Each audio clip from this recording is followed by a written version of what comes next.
Hey guys, Slaptack here, and welcome to another episode of Can't Win Them All with Slaptack. And in this video, guys, we are playing on Middleburg, platooning with Sarah here in my E5, and she is in her T62A. And this is about to be one of the most frustrating and incredibly lucky battles you may ever see in World of Tanks. Now, as I said, I'm playing on Middleburg, preferably my side here. That's because on this side in the town, there's a nice little dip that you can use for heavies or anything with good turret armor, because you can just go hold down and hold that entire two flanks kind of roads down there and hold two roads at a time, preferably in the IS-7 is what I like to be in. But in the E5, that is the wrong move to make, so I need to help Sarah. She's about to be overrun with these three mediums, and E5 is the perfect machine to do this job here. As you can see, the E5 has the mobility of a medium and the armor of a heavy. Super effective against mediums, might I say, the armor on the E5. It is so effective that you will laugh your butt off once you see the end of this replay. Now, as you can see, Sarah, I was like, what in the world are you doing, Sarah? So Sarah's gone super aggressively. The worst move you can make at this situation here. She's about to be outnumbered, and the worst thing you can do is go aggressive. But she did it anyway, and I was like, what are you doing? So I told her to pull back and I'll cover her retreat, but now she's been tracked and the Patton's going to take her out. But she puts one shot to him, and I put one in the cheeks of the Patton there, and somehow she doesn't die. And misses the 54 misses. But here comes the 44, misses his shot, rolling in, and Sarah's down to a one shot, let alone a ram here. And the 44 is just dancing around the place and misses again, and I track the 44. He's not going anywhere, and Sarah takes him out. But here comes the 54, almost on full health, and doesn't shoot at her for whatever reason. Tries to go around me, still doesn't shoot at her, and hesitates right now, and I pull up and bounce his shot, track him there, pull back, and Sarah takes a shot at him, killing him in the process. That was awesome, might I just say. So that was a 3v2 there. Let alone we are tier 10 tanks, but just that was incredibly lucky, Sarah. You pushed your luck so hard there. And now I just crest over the ridgeline here, put a shot into the rear of that E5, setting him on fire for 700 damage, I think that is. And now we have this IS-7, so I load heat.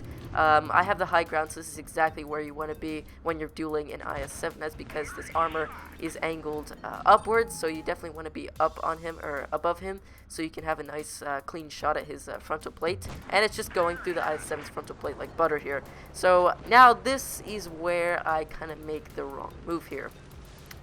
So I go down, trying to engage some targets on the city here, and this is where all goes wrong. Now Sarah gets taken out, just throws away her life just like that, although she said she wanted to take out that E5, but she kind of pushed her luck there. Sorry, Sarah, but you ran out of luck. Anyways, the T95 tracks me, and I put one shot to his lower plate. Unfortunately, ghost shells there, and bounces that one, or doesn't penetrate there. And you might be thinking, Andrew, why are you shooting at that? Well, you can indeed pen that lower plate there. And now I kind of entrusted my flank to the KV4. However, the T95 was interested in other things, such as me. And I'd have to say that was the right move and the wrong move by me. So now I don't know what I'm doing here. This is another huge critical mistake here. I take a shot from that E5, returning fire, not penetrating here. And I should have, killed that 95 by now. And if I didn't, this is where the whole game goes wrong from here. So now I just need to keep my alpha damage up. I need to get rid of some enemies here. It's a 4v2, and now I just really need to keep my alpha damage up here. So I need to take a hit from that E5, take him out in the process. And now the IS-7 doesn't feel actually too confident now, but I think he's planning to assassinate me here. So he pulls out, and for whatever reason gets taken out, or he just pulls out there. But now the E5 has our rear. He puts one shot into us. I think he's loading heat for my rear. I don't know why he's doing that. But we return fire, put one shot into him. But now the Jagdpanzer's body is in the way, and we move out. But here comes the E5 slowly around. We traverse around and take him out. 95 shoots, but it hits the gun barrel of the Jagdpanzer. And now I think, oh, it's all over from here. It's all over.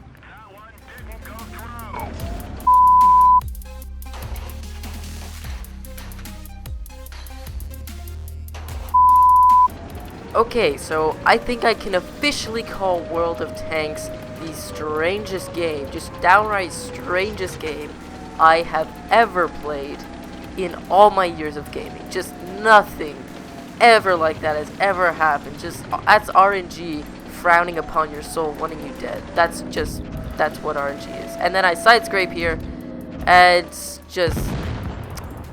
and look, it went almost straight through the KV4's corpse. So there's another example of RNG. Just what? What? Just, okay, we're gonna look at the chances of that happening. So I did 4.6k damage, and yeah, thanks team for having my back there.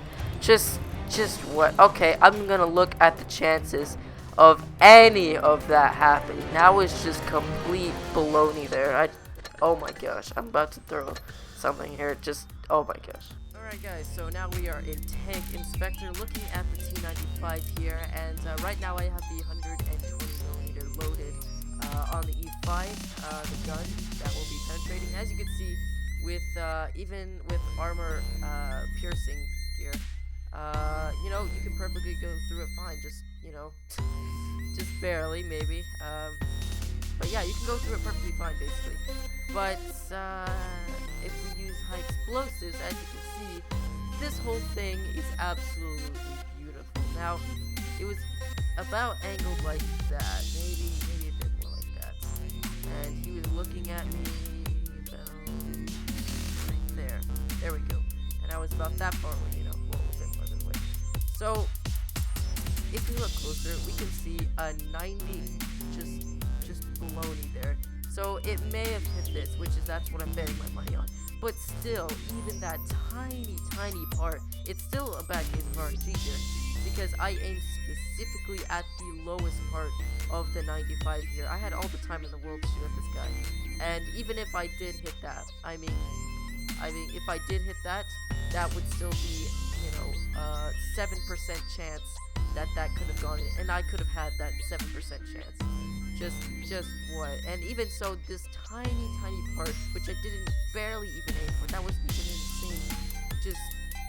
Just, oh my gosh. Okay, so yeah, thanks RNG. Alright, so now we are on to the next replay, because I just barely couldn't get over that last one. And we are on our IS-7 on Winter Malinovka here. And this game is just going to go bad before we even start to see any enemies whatsoever. So, as you can see, M103 is straying off, and I platoon again with Sarah, and you might be wondering, well, why isn't she moving? Well, apparently her iPad died, so, yeah, thanks Sarah for having that much situational awareness there. But anyways, yeah, so the T95 has strayed away as well. So, if you look on the minimap, we have an M103 sniping, a T95 who's just going to flank and sit there at our spawn, and Patton, if you look back, who's just sitting in the middle of the field, and an E100 whose iPad just died, and not just any E100, my sister's. So anyways, yeah, that's just great game. So we're already 4 tanks down here, and RNG couldn't be any worse. So now they have an extra tier 10. Well, actually, technically speaking, they have 2 extra tier 10s, since ours is a bit unreliable at the moment here. But that matters not, because I'm still going to give it my best this game here. We put 1 shot to that M103's lower plate, and this spot, really, right here, is what kind of made this game a bit acceptable for this episode here. This spot is so overpowered for the IS-7. Thankfully, we were positioned on the offense spot. Now, that was a bad case of RNG as well. I think I hit that tiny little sliver spot that just barely can't hit that. But yeah, that was pretty bad. But anyways, this spot right here, we are on the offensive side here, and this side is always on the offensive. And when you're on the defensive side, this spot can be defensive as well as offense. It doesn't matter, because as you can see, that IS-8 is having some real troubles trying to get over that ridge line and get the gun depression to shoot down on us. And that's the best part. So for instance, the IS-7, he can't shoot us without exposing all of his tank there.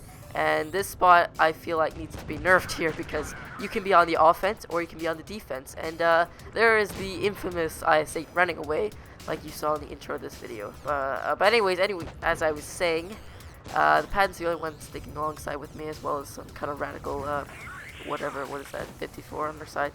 And yeah, anyways, so the IS-8 crests over the ridgeline, taking a hit from the Patton. I angle my armor straight towards him. And right now, I just want to kill that M103. He's causing some major havoc there.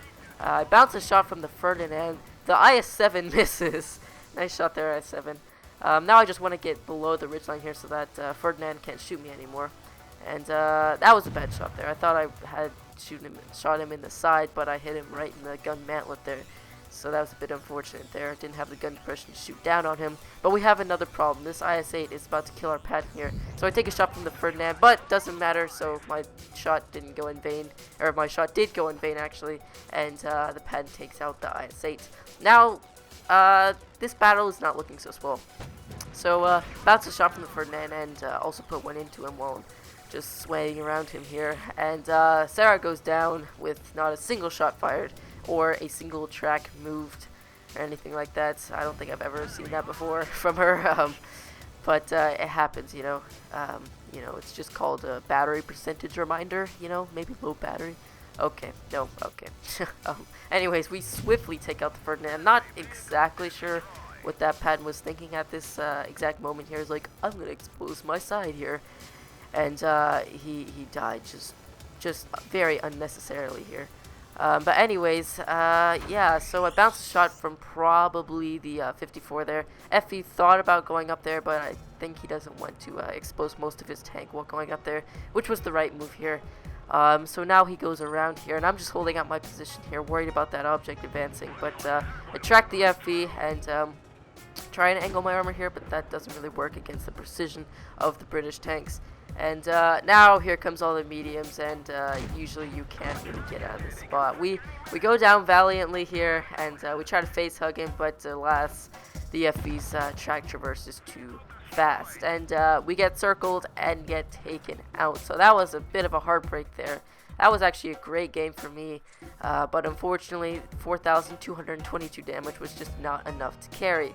But anyways, guys, I hope you enjoyed this episode. Actually, I didn't really enjoy it, but not when I was playing anyway. I enjoy making videos, but not when I was playing.